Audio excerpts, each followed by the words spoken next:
बिस्मिल्लाहिर्रहमानिर्रहीम। सजाद अहमद की तरफ से सबको सलाम पहुँचे।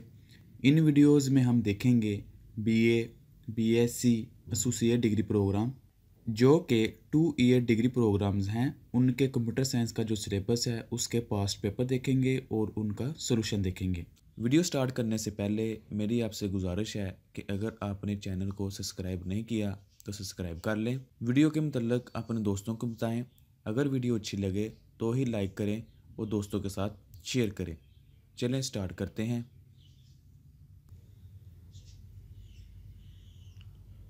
What is importance of memory? Memory की क्या अहमियत है? How many different kind of memory devices are provide in the computer system. तो कह रहा है कंप्यूटर सिस्टम के अंदर किस तरह की मेमोरी डिवाइसेस प्रोवाइड की जाती हैं। चलें इसको देखते हैं। Importance of the memory. Memory की क्या इंपॉर्टेंस है? Computer can not perform any task without memory. लो जी, काम में ख़त्म। कह रहा है कंप्यूटर कोई भी काम नहीं कर सकता मेमोरी के बगैर। When we give a job to the computer, जब भी हम कोई कंप्यूटर को जॉब देते हैं, कोई टास्क देते हैं, कोई काम देते हैं, it store the job information details in some places in the memory. तो जो हम जॉब अलाउ करते हैं यानी कि जो काम कर देते हैं इसको करने के लिए, वो क्या करता है इस काम को मुख्तलिफ जगह पे स्टोर करता है अपनी मेमोरी के अंदर। It also store the input data given for the processing, और जो भी उसको डाटा देता है प्रोसेसिंग करने के लिए वो भी वो स्टोर करता है।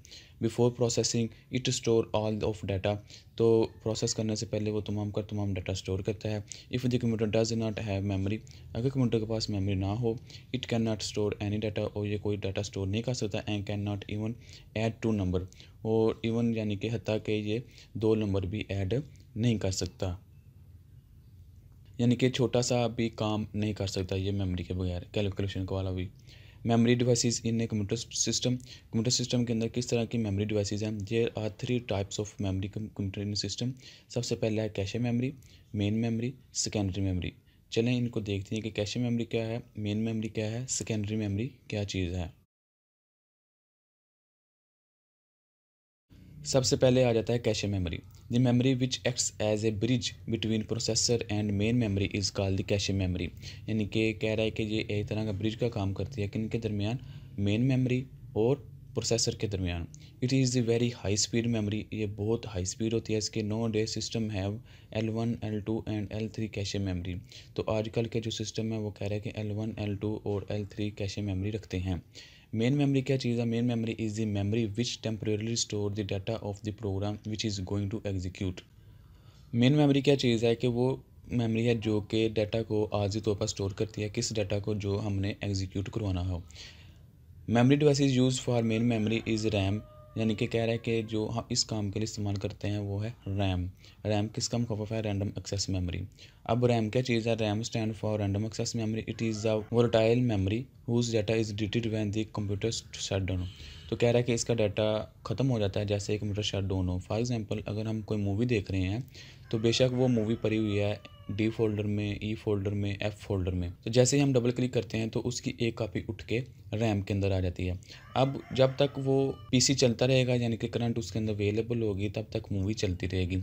जैसे ही पीसी ऑफ होगा, करंट चली जाएगी, लाइट चली जाएगी, तो जो हम मूवी देख रहे थे, फ़र्ज़ किया हमने आधी मूवी देख ली, जो मूवी चल रही थी वो फ़ौरन फिनिश हो जाएगी, यानी कि वो सारा डाटा उसका फिनिश हो जाएगा, और एक्चुअल जो उसका हार्ड के अंदर डाटा पड़ा था वो उधर ही रहेगा, लेकिन जो टेम्परेरी तौर पर हमें मूवी नज़र आ रही थी स्क्रीन के ऊपर वो असल में रैम के ऊपर चल रही थी। तो जैसे ही लाइट जाती है तो वो सारा का सारा डाटा फ्लैश हो जाता है, और जब हम दोबारा पीसी ऑन करते हैं तो हमें सामने वो वीडियो जो हम देख रहे थे, फिल्म देख रहे थे, वो चलती हुई नज़र नहीं आती, बल्कि हम दोबारा जाते हैं और फिर डबल क्लिक करते हैं, फिर वहाँ से काफ़ी उठ के आती है रैम के अंदर, तो फिर वो रन होना शुरू होती है। दूसरे लफ्ज़ों में आप ये कह सकते हैं कि जो भी हम कंप्यूटर के ऊपर आर्जी तौर पर काम कर रहे होते हैं, जो हमें नज़र आता है, अगर हमने पिक्चर ओपन की हुई है तो वो भी रैम के ऊपर आके ओपन होती है, और जैसे ही हम पीसी ऑफ करते हैं तो वो पिक्चर भी गायब हो जाती है, और दोबारा जब ऑन करेंगे तो पिक्चर नहीं सामने नज़र आएगी। हाँ, जो डाटा अवेलेबल है वो उधर का उधर ही रहेगा, वो हार्ड के अंदर होता है। हार्ड भी हम आगे देखेंगे। The RAM consist of some integrated circuits, इसके ऊपर इंटीग्रेटेड सर्किट होते हैं जिसको हम चिप कहते हैं।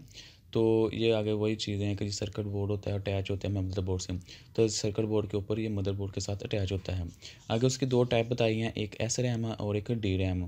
डी रैम जो स्टैंड फॉर है dynamic random access memory, it use an external circuit to the periodically regenerate और refresh storage charge to retain the stored data.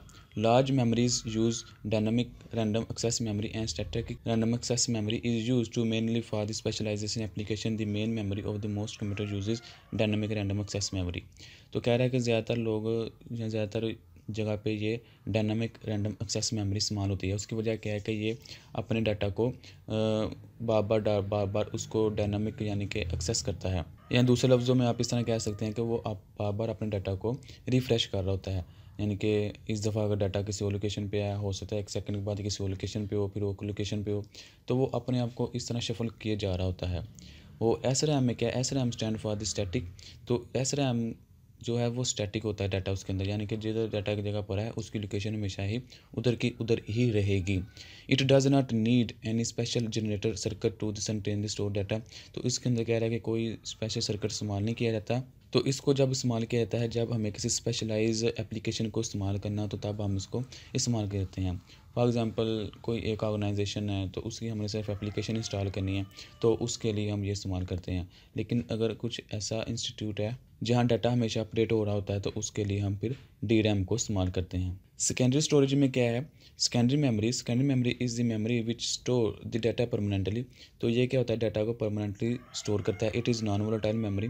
तो ये नॉन वोलेटाइल है। नॉन वोलेटाइल का मतलब है कि अगर आपकी लाइट चली जाती है तो वो डाटा उधर का उधर ही रहेगा। जैसे आप दोबारा PC ऑन करेंगे तो आपकी चीज़ वहाँ अवेलेबल होगी। The device is used in the system for secondary storage is hard disk. तो इस काम के लिए जो डिवाइस इस्तेमाल करते हैं हम उसको हार्ड डिस्क कहते हैं। हार्ड डिस्क मतलब आपका जितना भी डाटा पड़ा हुआ है D के अंदर, C के अंदर, F के अंदर, G के अंदर, जितना भी डाटा पड़ा हुआ है वो उधर ही पड़ा होता है। जैसे PC ऑफ होता है तो उसको कोई फ़र्क नहीं पड़ता, वो दोबारा उधर का उधर ही डाटा होता है। यानी कि जब आप कोई मूवी उधर स्टोर करते हैं किसी भी फोल्डर के अंदर, किसी भी फाइल के अंदर, लाइट चली भी जाए दोबारा लाइट आ जाए तो वो उधर की उधर ही अवेलेबल होती है। अब हार्ड डिस्क के आगे बताने लगा, hard disk is the primary online storage. Hard disk क्या है, hard disk are the primary online secondary storage devices for most computer system today. तो आजकल ये कह रहा है कि बहुत नॉर्मल ये चल रही है सेकेंडरी के लिए। These are the made for the rigid metal, frequently aluminium, platter and come in many size ranging from 1 to 140 inch diameter. Most commonly used size is 1। ये उसका सारे साइज़ लिखे हुए हैं और ये आप आगे उसको देख सकते हैं। ये उसका एक EIDE है, SATA है और SCSI है। इनके आप मुखफ़फ़ याद रख लीजिएगा। EIDE enhanced integrated device electronics, और SATA क्या है, सीरियल एडवांस टेक्नोलॉजी अटैचमेंट, और SCSI क्या है, स्मॉल कंप्यूटर सिस्टम इंटरफेस। तो आपके इनकी ये स्पीड भी देख सकते हैं कि इनकी कितनी है और इनकी कितनी है और इनकी कितनी है। नेक्स्ट आ जाता है what are the basic part of the computer system. Computer system के बेसिक पार्ट कौन कौन से basic part of computer system are there are following basic part of computer system. Computer system के बेसिक पार्ट जो हैं वो ये वाले हैं। सबसे पहले मॉनिटर है। मॉनिटर कौन सी चीज़ होती है, जो हमें सामने स्क्रीन नज़र आ रही होती है, या LCD भी आप कह सकते हैं। CPU है। CPU एक छोटी सी चिप होती है जो कि कंप्यूटर के अंदर अवेलेबल होती है और तमाम प्रोसेसिंग वो करती है। CPU का मतलब आप ये ना समझिएगा कि वो एक बड़ा डिब्बा होता है जिसके अंदर सब कुछ अटैच होता है, नहीं। CPU छोटा सा एक डिवाइस होती है जिसके अंदर प्रोसेसिंग होती है।